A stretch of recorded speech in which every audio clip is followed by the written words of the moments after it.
Because the model that we're now studying pulls together all the three previous models, there are going to be lots of features of this model that look completely comfortable to you and familiar. We're going to be studying several things jointly.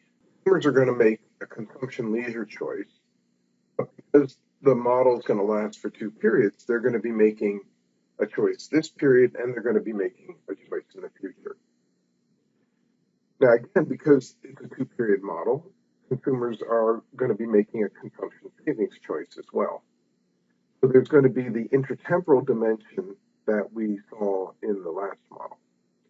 And then firms are going to be making labor demand decisions today and in the future. And the firms are going to be making investment choices. So the savings that consumers undertake is going to get channeled into firms who are investing. And so firms are also going to be facing an intertemporal dimension. And then the government is going to be spending today and in the future, and it's going to be taxing. What are we going to end up with? Well, we're going to have a labor market today and in the future. We're going to have supply and demand for labor. We're going to have supply and demand for current goods and supply and demand for future goods. Now, because there's so much going on, we're going to assume that we have representative agents. We're going to have a representative consumer and we're going to have a representative firm. That simplification means that we're not going to have some consumers who are borrowers and some who are lenders.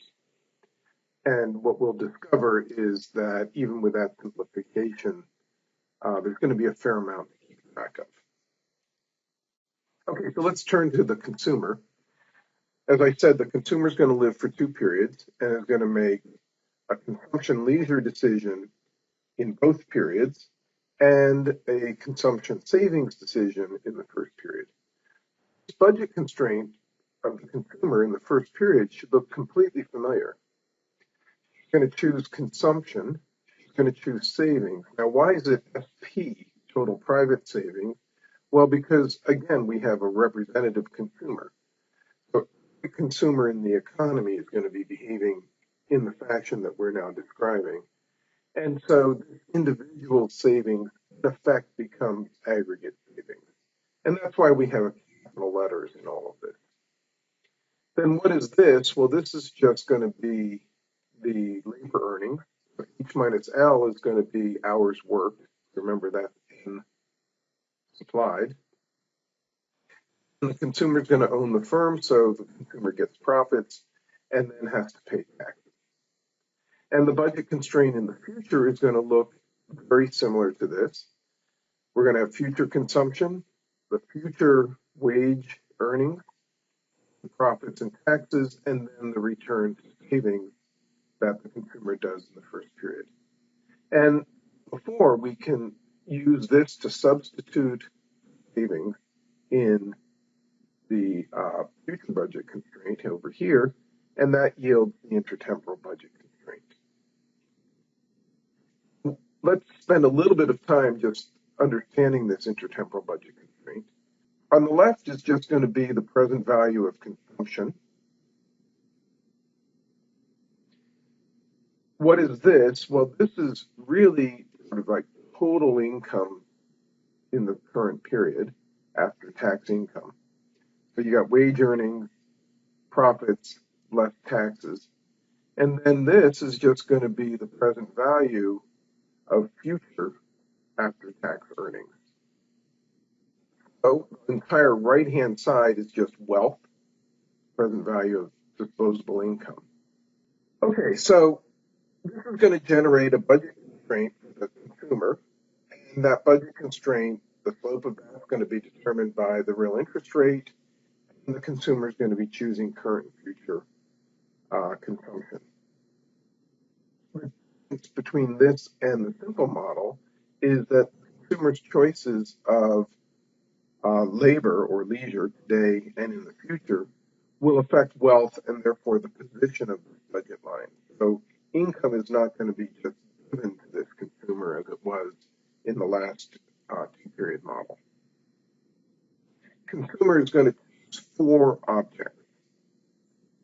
So those objects are consumption today, consumption in the future, leisure today, leisure in the future. Now we know by choosing consumption today and leisure today, that's going to imply a savings choice. And these choices are going to get nailed down by 3 marginal conditions that are very similar to what we've already seen. The first is that the marginal rate of substitution between leisure and consumption will be equal to the wage today. Exactly the analogous condition holds in the future. And then one that we didn't really emphasize but was implicit in what we were doing before is the marginal rate of substitution between current and future consumption has to equal the real interest rate.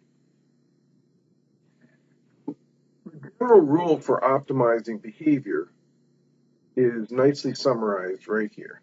And that is that a consumer optimizes by setting the marginal rate of substitution of one good for another equal to the relative price of those 2 goods. So I want you to think about that rule in the context of these 3 conditions and make certain that you understand what I'm saying. One final point on this slide is if you stare at this marginal condition, or this one, these things look like they're completely static. You make a you make a consumption leisure choice today, and you're not looking at future stuff directly when you make that choice. It looks like a static choice, and then the same thing in the future. Here's the rub. This third condition is a dynamic condition. It connects the choice of consumption today and the choice of consumption in the future. And therefore, implicitly ends up making these choices dynamic as well. And so we're going to have an intertemporal substitution of both consumption and of leisure. So consumers are going to be thinking about how to make consumption and leisure choices both at a point in time and across time.